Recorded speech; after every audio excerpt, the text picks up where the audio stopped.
ہے کتنا کریم اور جب ہم قرآن کا مطالعہ کرتے ہیں تو عقل دنگ رہ جاتی ہے کہ مانگنے والے انبیاء کرام نے رب سے رحم و کرم کی ہی بھیک مانگی. خود حضور سے رب نے فرمایا وَقُلْ رَبِّ اغْفِرْ وَارْحَمْ وَأَنْتَ خَيْرُ الرَّاحِمِينَ. اے رب بخش دے، مہربانی کر، اور سب سے زیادہ مہربانی کرنے والا تو ہی ہے.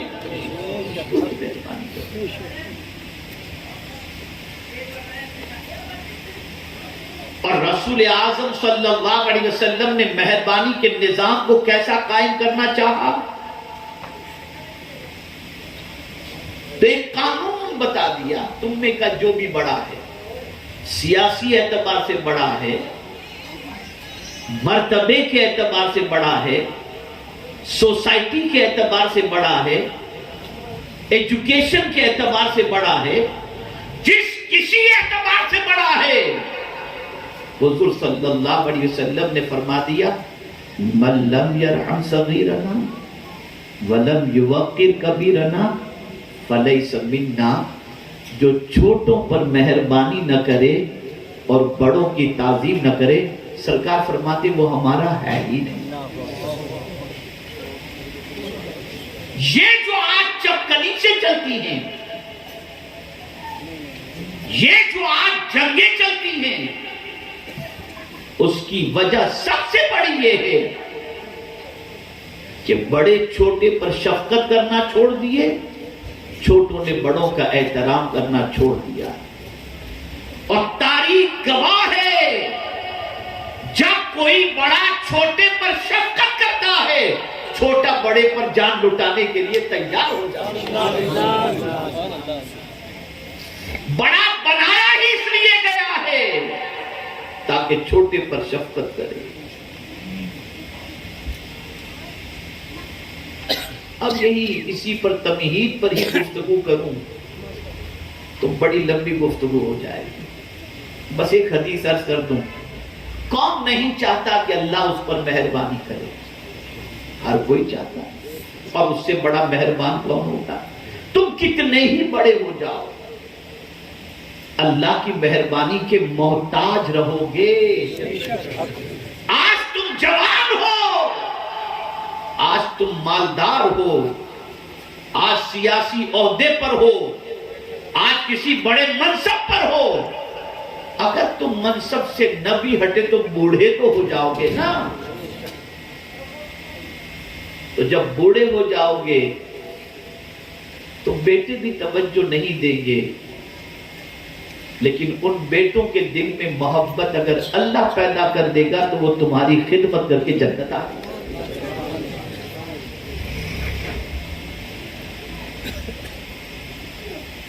تو بوڑھے جب ہو جاؤ گے تو اس وقت کون سی طاقت تم پر مہربانی کرے گی جس کی وجہ سے تمہاری زندگی تم پر آسان ہو جائے. میں نے تو ایسے بچوں کو بھی دیکھا ہے کہ باپ کی عمر 80-90 کی ہو جائے اور باپ کی آنکھوں کی بینائی کمزور ہو جائے، چلنے پھرنے میں تکلیف ہو، تو علماء سے کہتے ہیں حضرت دعا کریں بس اللہ تعالیٰ میرے باپ پر کرم فرما دے. اب بیچارے بہت مشکل میں اللہ ان کے لیے آسان کر دے.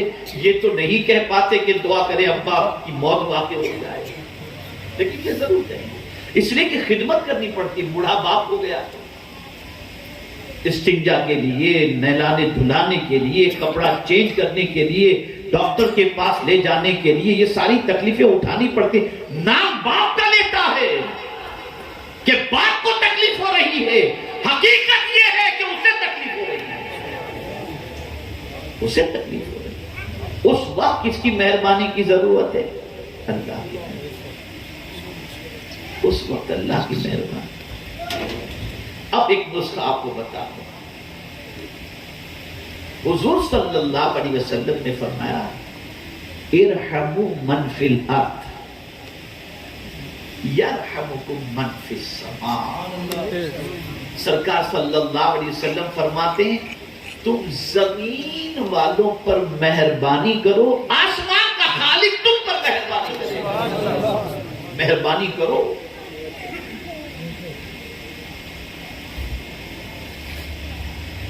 ایک ہوتا ہے مہربانی کہ اللہ سے بھیک مانگنا، اے اللہ کرم فرما دے، اے اللہ رحم فرما دے.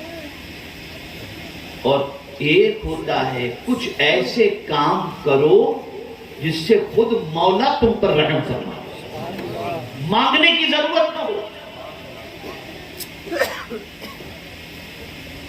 مانگنے کی ضرورت نہ ہو.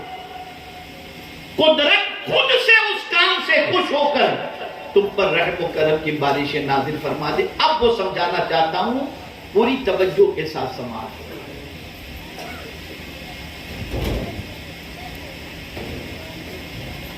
میرے پیارے آقا صلی اللہ تعالی علیہ وسلم کے پیارے دیوانوں، چونکہ دستار حفظ ہے تو قرآن ہی کے بارے میں کچھ سمجھانا ہوگا اور اسی سے کچھ سمجھانا ہوگا تاکہ کتاب کی عظمت سمجھ میں آئے. اب اللہ اپنی کتاب کی شان بیان کر رہا ہے. ہر کوئی اپنے پیر کی شان، اپنے استاد کی شان، اپنے قائد کی شان، اس کی کتاب کی تعریف کرتا ہوا نظر آئے گا. لیکن قرآن ایسی کتاب ہے کہ اس کی شان مولا بیان کر رہا ہے. اور کیا فرمایا؟ وَهَذَا کتاب، یہ کتاب، ہاذا اس میں اشارہ ہے اور یہ قریب کے لیے آتا ہے، یہ قریب کے لیے آتا ہے. یہ کتاب، اس سے مراد کیا ہے؟ قرآن شریف. قرآن شریف کے کئی نام ہیں. اسے کتاب بھی کہا جاتا ہے، اسے قرآن بھی کہا جاتا ہے، اسے فرقان بھی کہا جاتا ہے. اور امام جلال الدین سیوطی رحمت اللہ تعالی علیہ نے بہت سارے نام الاتقان کے اندر قرآن کے بیان فرمائے ہیں. تو اب پروردگار اس کے بارے میں فرماتے ہیں وَهَذَا کتاب، یہ کتاب انزلناہ، اس کو ہم نے نازل کیا. پتہ چلا جو کتاب ہمارے گھر کی زینت بنی ہوئی ہے یہ کسی انسان کی نہیں، یہ اللہ کی نازل کردہ کتاب ہے. اور جو پروردگار ساری مخلوق کا خالق ہے اسی پروردگار جل جلالہ کی یہ کتاب ہے. اب پروردگار کی شان کیا ہے؟ تو پروردگار کی شان یہ ہے کہ وہ جو کچھ کہتا ہے وہ سچ ہی کہتا ہے. وَمَنْ أَصْدَقُ مِنَ اللَّهِ قِيلًا، اس سے زیادہ سچی بات کس کی ہو سکتی ہے؟ تو اب پہلے آپ کو یہ ایمان اپنا بنانا پڑے گا کہ قرآن میں جو کچھ ہے وہ سب سچ ہے. یہ یقین پہلے پیدا کرو. اس لیے کہ اللہ سے زیادہ سچی بات کسی کی نہیں، اور قرآن اللہ کی کتاب ہے، یہ مولا خود فرما رہا ہے. تو اب آپ کو یہ یقین کرنا پڑے گا اس میں جو کچھ ہے وہ سب کچھ صحیح ہے. اور کسی حد تک ایک صفت قرآن کو لوگ صحیح تو مانتے ہیں، باقی معاملے میں صفر ہے. تو اللہ نے فرمایا اس کتاب کو ہم نے نازل کیا. اب یہ کتاب ہے کیسی، اس کی شان کیا ہے؟ تو پروردگار نے فرمایا مبارکون، یہ برکت والی کتاب ہے. اس کتاب کی شان کیا ہے؟ یہ برکت والی کتاب ہے. اب یہ نہیں فرمایا کہ پڑھو گے تو ثواب میں صرف برکت ملے گی، نہیں، مطلق فرمایا یہ برکت والی کتاب ہے. زمین پر بھی یہ کتاب برکت دیتی ہے، زمین کے اندر بھی دیتی ہے، اور میدان محشر میں بھی یہ کتاب برکت دیتی ہے. یہ ایسی برکت والی کتاب ہے. ثواب کے اعتبار سے دیکھو تو الف کہتے ہی 10 نیکی مل گئی. الف لام میم پڑھے 30 نیکی مل گئی. یہ اتنی برکت والی کتاب ہے. اور اسی کتاب کو خانہ کعبہ کے سامنے مسجد حرام میں اگر پڑھ لو تو اور زیادہ ثواب، اور رمضان میں پڑھو اور زیادہ ثواب، دیکھ کر پڑھو اور زیادہ ثواب۔ یہ ساری چیزیں بیان کی، یہ برکت والی کتاب ہے، اور برکت کے اعتبار سے تو ہر مسلمان عقیدہ رکھتا ہے۔ یہی وجہ ہے کہ گھر لیتا ہے تو پہلے قرآن پہنچا دیتا ہے کہ برکت والی کتاب کو پہلے پہنچا۔ بچی کی شادی کرتا ہے تو جہیز میں پہلے قرآن پہنچاتا ہے کہ برکت والی کتاب۔ دکان خریدتا ہے تو پہلے قرآن رکھتا ہے کہ برکت والی کتاب ہے۔ کسی کا انتقال ہو گیا تو پڑھ کر اسی قرآن کا ایصال ثواب کرتا ہے، اس لیے کہ برکت والی کتاب ہے۔ یہاں تک تو مسلمان قرآن کو سمجھ رہا ہے، لیکن یہ کتاب صرف برکت والی ہے اور برکت ہی کے لیے نازل نہیں ہوئی، صرف برکت کے لیے نازل ہوئی۔ اب قرآن نے کہا وَهَذَا كِتَابٌ أَنزَلْنَاهُ مُبَارَكٌ، اب آگے قرآن بتا رہا ہے فَاتَّبِعُوا، اس کتاب کی پیروی کرو، اس کتاب نے جو کہا ہے اسے مانو، اس کتاب کی گائیڈ لائن کو فالو کرو۔ ہر کتاب تمہیں ہو سکتا ہے سیدھا راستہ بھی دکھائے، ٹیڑھا راستہ بھی دکھائے، لیکن جب پروردگار نے اپنی کتاب کی شان بیان کی تو کہا ان ھذا القرآن یہدی للتی ہی اقوم، کہ بے شک یہ قرآن سب سے زیادہ سیدھا راستہ دکھانے والی کتاب ہے۔ قوم مسلم کہتی ہمیں سمجھ میں نہیں آتا کہ آج کے دور میں کیا کریں۔ میں کہتا ہوں ذرا قرآن میں جھانک کر دیکھو، زمانہ کوئی بھی ہوگا، ہر دور کے لیے قرآن رہنمائی کرتا ہوا نظر آتا ہے۔ اور دیکھنے والے تو کیا نہیں دیکھتے قرآن کی روشنی میں، اور کیا تلاش نہیں کر لیتے۔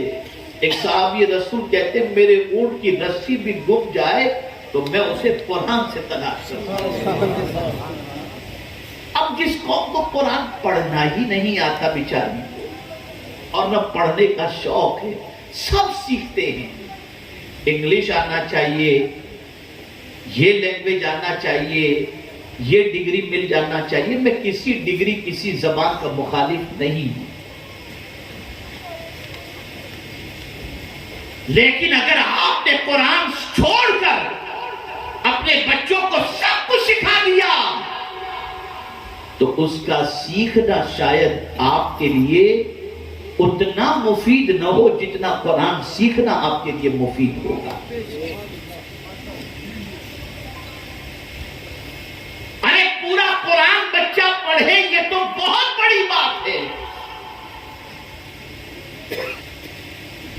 ہزارہ مرتبہ آپ نے یہ واقعہ سنا ہوگا، لیکن آج پھر سے ایک مرتبہ یہ واقعہ آپ کی سماعتوں کے حوالے کر دوں تاکہ موضوع کی مناسبت سے بات سمجھ میں آئے۔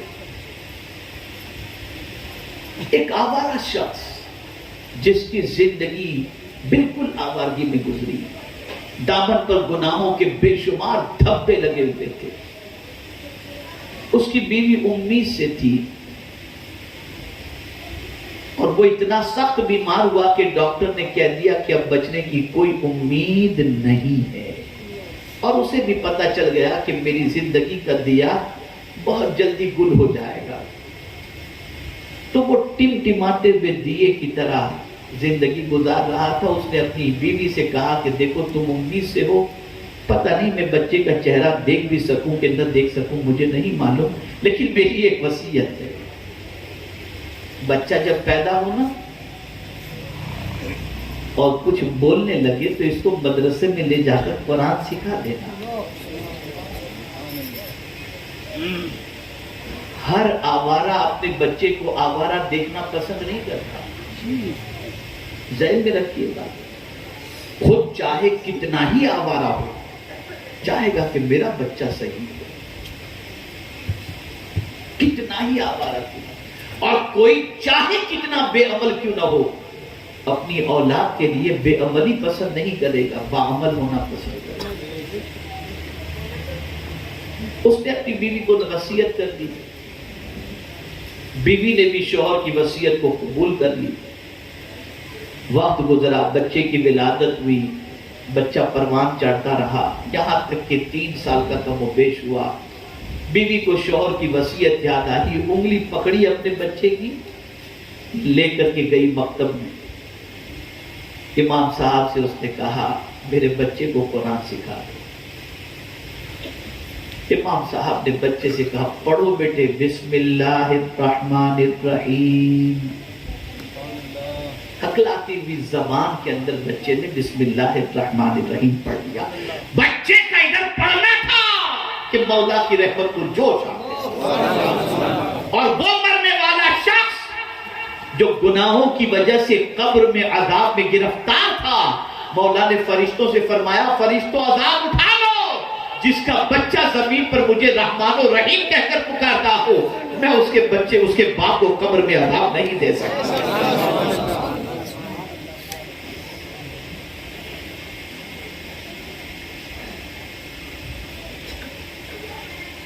تو ہماری قوم کو قرآن پڑھنا ہی نہیں آتا۔ اتنا بڑا مجمع ہے، اگر میں لوگوں سے کہوں کہ آپ میں سے کتنے لوگ قرآن پڑھنا جانتے ہیں، اور اگر یہ پوچھوں کہ کتنے لوگ قرآن سیکھنے کے لیے ٹائم دینا چاہتے ہیں، ہماری عمر کہاں سیکھنے کی ہے؟ جتنے صحابہ نے قرآن سیکھا نا، چند ایک کو چھوڑ کر، وہ سب 20-25 سے کراس کی عمر کے تھے، انہوں نے قرآن سیکھا، انہوں نے قرآن سیکھا، عمر بہت ہوئی۔ اور حضور جانتے تھے کہ یہ بات بوڑھے لوگ شاید کہیں گے، تو نماز کے لیے تو عمر کی قید رکھی گئی، عاقل بالغ مسلمان ہونا تب اس پر نماز فرض ہوگی، لیکن قرآن سیکھنے کے لیے کوئی عمر قید نہیں فرمایا، ماں کی گود سے لے کر قبر کی گود تک۔ اگر بوڑھے ہو قرآن نہیں جانتے، سیکھو قرآن، وقت نکالو اس کتاب کو سیکھنے کا۔ اور اگر یہ کتاب تم نے نہیں سیکھی تو اچھی طرح سے یاد رکھنا، نہ تمہاری نماز درست اور نہ تمہاری آخرت کا کوئی مضبوط سامان۔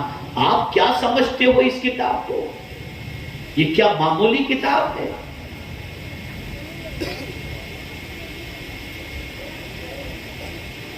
ذرا سوچو، مرنے والا مرتا ہے، بیٹے کی شکل میں ہے اور مر گیا، شوہر کی شکل میں ہے اور مر گیا، باپ کی شکل میں ہے اور مر گیا، کسی بھی اعتبار کا ہے اور مر گیا ہو، 1000 محبت کرنے والے زمین کے اوپر ہوں، لیکن اس کی لاش کو رکھتے نہیں ہیں، جیسے ہی انتقال ہوا نام بھی بدل گیا۔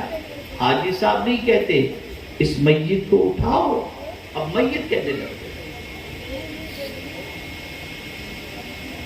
اور ایک بات بتاؤں، ایمان تازہ ہو جائے گا انشاءاللہ۔ ہر مسلمان مرنے والے کو کیا کہتے ہیں؟ جب آپ جو ہے وہ بورڈ لگاتے ہیں انتقال پرمدار، فلاں ابن فلاں کا انتقال ہوا، تو پھر اس کے آگے ایک لقب لگ جاتا ہے، مرحوم۔ کیا لقب لگتا ہے؟ مرحوم اقبال صاحب، مرحوم فلاں صاحب، مرحوم فلاں صاحب۔ کبھی آپ نے سوچا کہ مرحوم کا مطلب کیا ہوتا ہے؟ مرحوم کا مطلب ہوتا ہے جس پر رحم کیا گیا، یعنی یہ مرنے والا دنیا کی جھنجھٹوں سے نکل چکا، اللہ نے اس پر مہربانی فرمائی اور یہ مرحوم ہو کر اللہ کی بارگاہ میں پہنچا۔ مرحوم جس پر رحم کیا گیا۔ تو مرنے والا کسی بھی شکل میں مرے، باپ کی شکل میں، بیٹے کی شکل میں، شوہر کی شکل میں، بھائی لے جاؤ اسے دفنا دو۔ کوئی کہاں تک جائے گا؟ باپ ہے بیٹے کی قبر تک پہنچا، دوست ہے قبر تک پہنچا، بیوی گھر سے ہی جدا کر دی، ماں نے گھر سے جدا کر دیا، چلے سب اور قبر میں لے جا کر کے چھوڑ کر کے آ گئے۔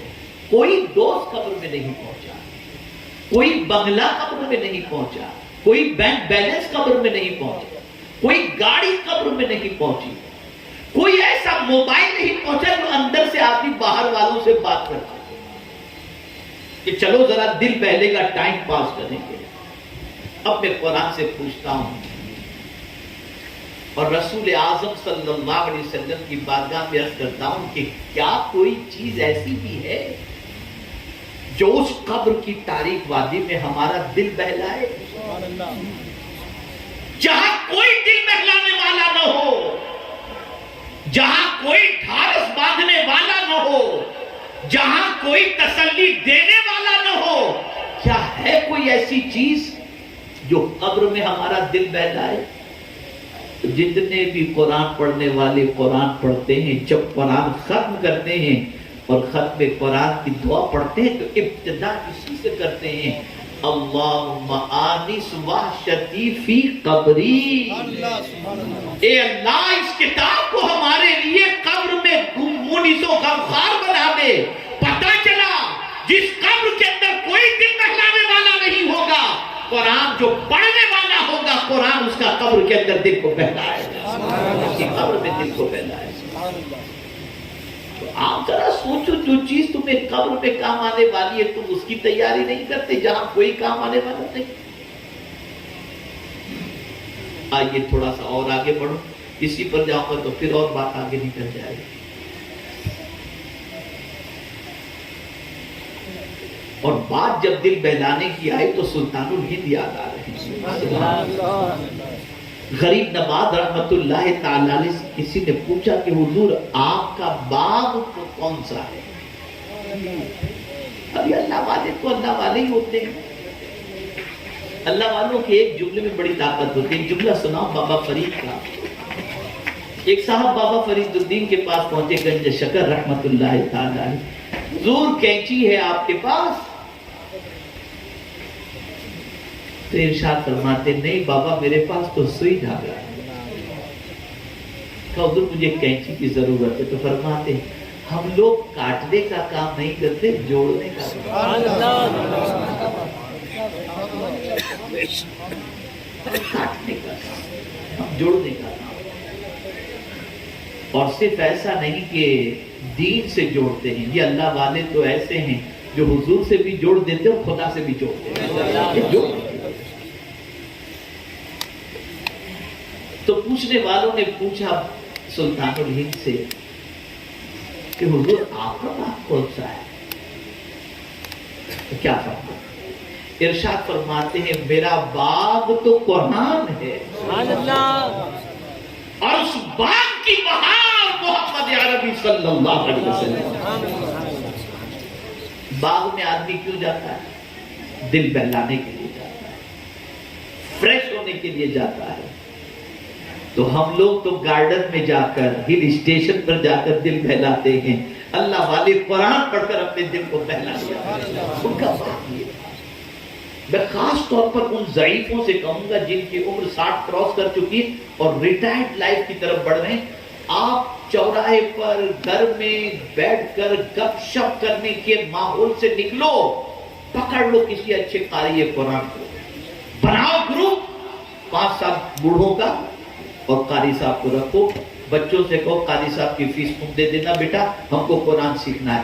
اب یہ قاری صاحب سے آپ قرآن سیکھو، اور انہوں نے اگر آپ کو قرآن سکھا دیا تو اس کے بعد آپ کو گپ شپ میں ٹائم ویسٹ کرنے کی ضرورت نہیں ہوگی، آپ قرآن پڑھتے رہیں گے اور آپ کی آخرت بھی سنور جائے گی اور قبر بھی سنور جائے گی۔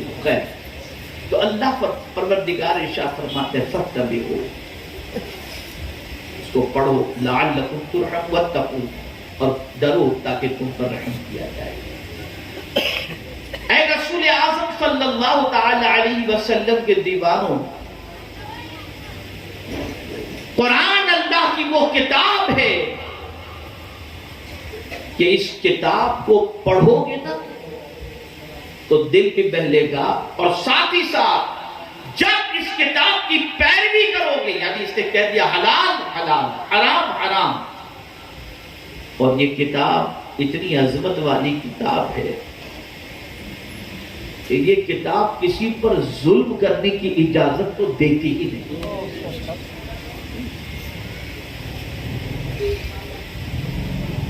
اس لیے کہ اس کتاب کی شان بھی یہ ہے وَنُنَزِّلُ مِنَ الْقُرْآنِ مَا هُوَ شِفَاءٌ وَرَحْمَةٌ، یہ بھی رحمت والی کتاب، یہ مہربانی کرتی ہے،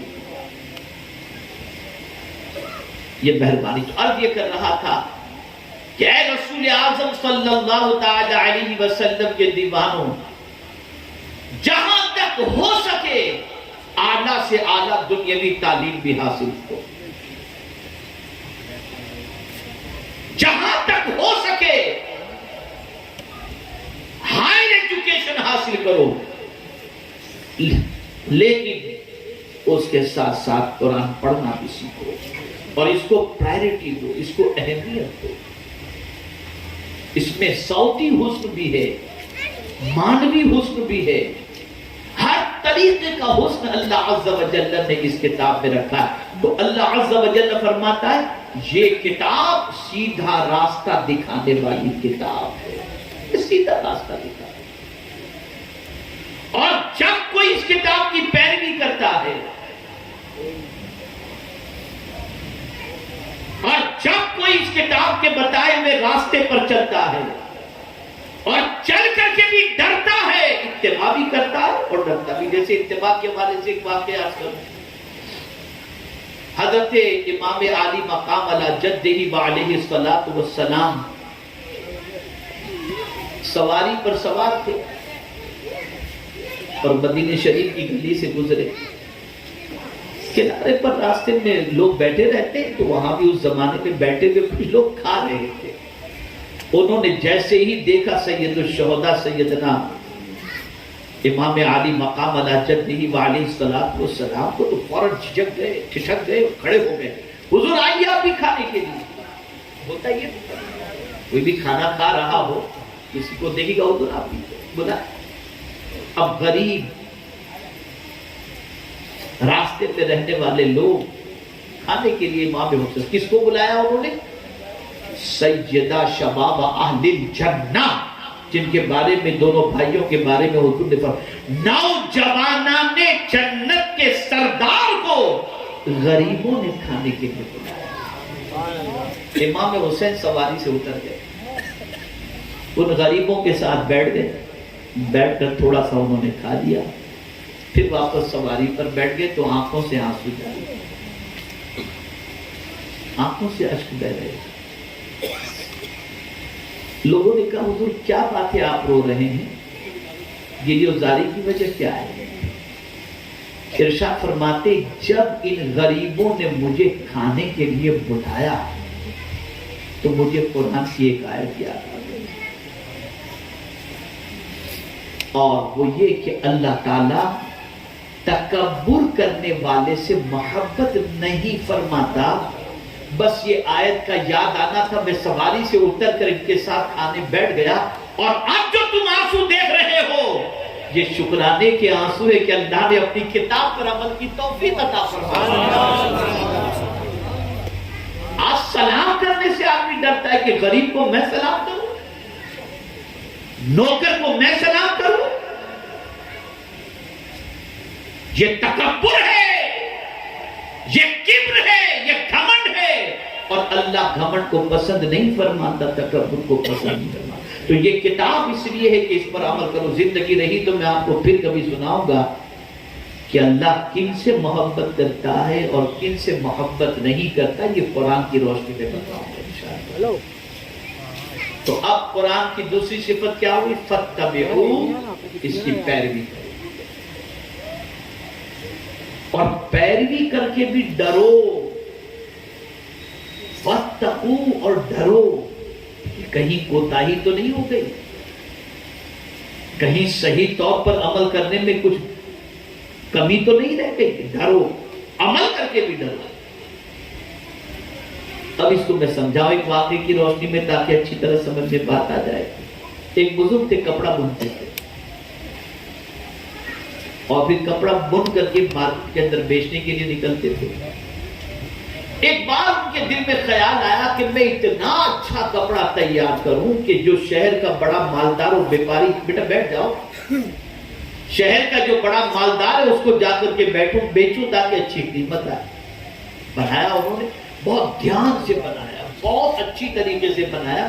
ان کی طبیعت کو اطمینان ہو گیا کہ یار بالکل اچھا کپڑا ہے, اب اچھا دام آئے. لے کر گئے اس بڑے بیپاری کے پاس, صاحب یہ کپڑا.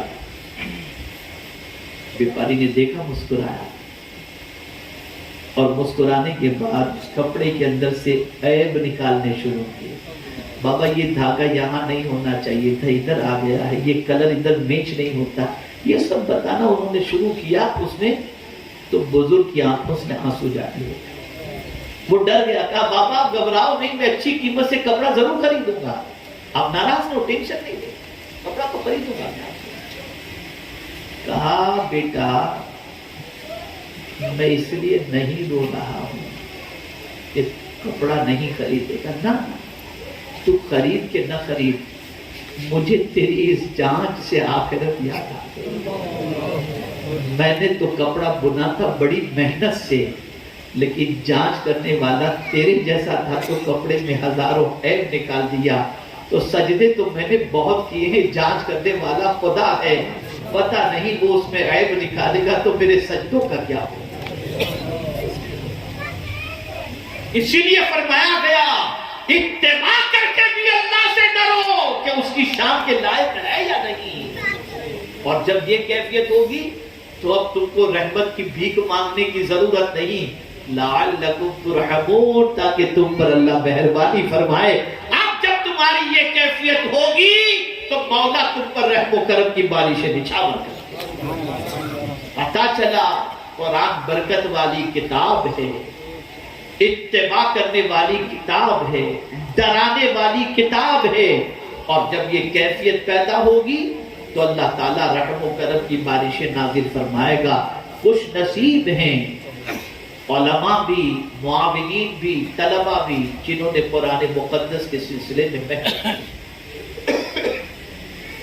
اب حافظ قرآن کا مقام کیا ہے؟ ترمذی شریف کی ابھی آتے ہوئے میں نے ایک حدیث شریف پڑھی, طبیعت خوش ہو گئی, اور پہلی بار یہ حدیث میری نظروں سے گزری. اور ویسے بھی طفل مکتب, کوئی بڑا دعویٰ بھی نہیں.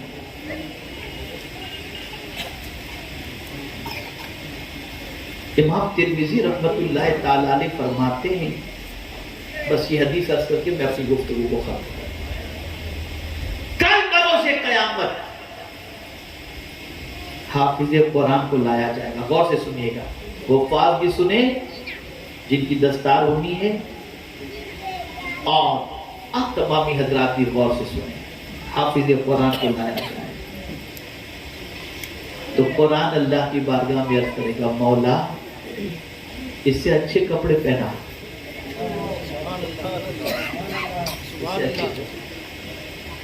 تو بہترین کپڑے پہنانے کا حکم دیا جائے گا.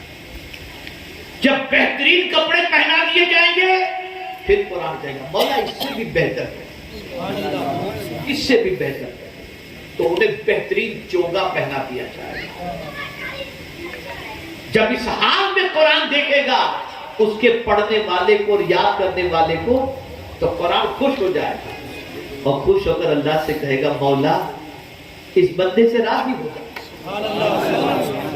راضی ہو جائے اس سے.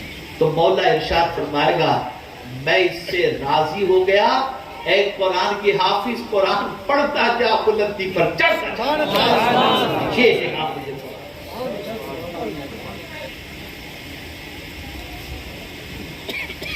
جن کو, اب یہ جملہ یاد رکھیے گا سارے مسلمانوں, ذہن میں رکھو, جن کو اللہ اور اس کے رسول نے عزت دی, آج کے مسلمان نے اسے رسوا دیا.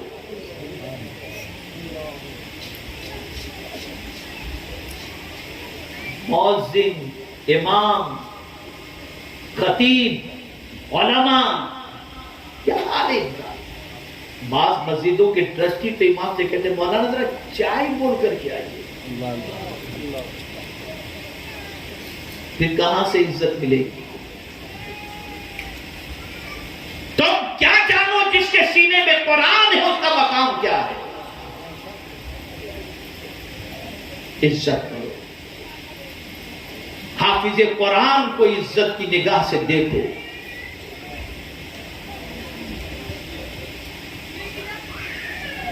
اور حافظ قرآن کا مرتبہ، قرآن سیکھنے سکھانے والے کا مرتبہ بہت افضل و اعلیٰ ہے۔ قرآن آقا کریم صلی اللہ علیہ وسلم فرماتے ہیں خیرکم من تعلم القرآن وعلمہ، تم میں سب سے بہتر وہ ہے جو قرآن سیکھے اور قرآن سکھائے۔ ہم اپنے بچوں کو سب سکھاتے ہیں، قرآن نہیں سکھاتے اور نہ خود سیکھنے کا جذبہ رکھتے ہیں۔ اب چونکہ 2-4 روز کے بعد ہی ماہ رمضان المبارک آنا ہے، تو میں تھوڑا سا رمضان شریف اور قرآن کا تعلق رمضان سے کیسا ہے وہ بھی بتا دوں۔ جب سے اللہ نے زمین و آسمان کو پیدا فرمایا، تب سے پروردگار نے مہینوں کے اعتبار سے 12 مہینے مقرر فرمائے، لیکن کسی مہینے کا نام صراحت کے ساتھ قرآن میں نہیں، نہ محرم قرآن مقدس میں آیا ہے، نہ ربیع الاول آیا ہے، نہ صفر آیا ہے، نہ رجب کا نام ہے، نہ شعبان کا نام، کسی مہینے۔ ہاں نام آیا ہے تو رمضان کا نام، فرمایا شہر رمضان الذی انزل فیہ القرآن،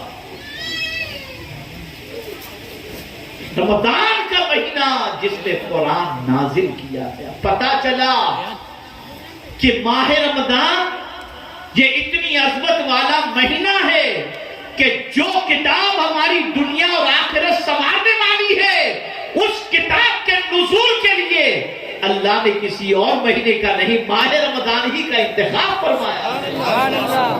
اس لیے ماہ رمضان میں کثرت سے قرآن شریف کی تلاوت کرو، کثرت سے قرآن شریف۔ تو اے رسول اعظم صلی اللہ علیہ وسلم کے دیوانوں، یہ مختصر سی باتیں آپ کی سماعتوں کے حوالے میں نے کی۔ میں گزارش کروں گا فکر رکھو اپنے بچوں کے قرآن سیکھنے کی، علم حاصل کرنے کی، اس لیے کہ خواجہ بھی قرآن سیکھے ہوئے تھے نا، اور قرآن سکھائے ہوئے تھے۔ یہ تو پروپیگنڈا ہے کہ مدرسے میں دہشت گردی سکھائی جاتی ہے نا، بالکل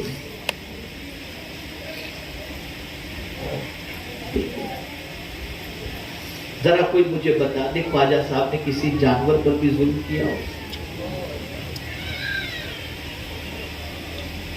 ہمارا مذہب کمزوروں کو اٹھانے کی تعلیم دیتا ہے، گرانے کی تعلیم دیتا ہے،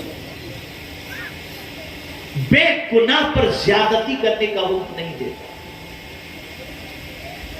پورا قرآن مہربانی مہربانی مہربانی، رسول اعظم صلی اللہ علیہ وسلم مہربانی مہربانی مہربانی، نرمی رحمت، اسی کی تعلیم۔ کیا آپ نے کورونا میں نہیں دیکھا؟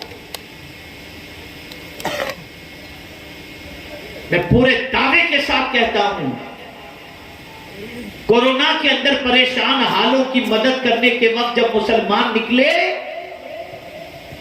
تو مذہبی بھید بھاؤ کے بغیر سب کا خیال کیا۔ الحمدللہ۔ مجھ سے ابھی راجستھان ہی میں ایک نیوز پیپر والے نے انٹرویو میں سوال کیا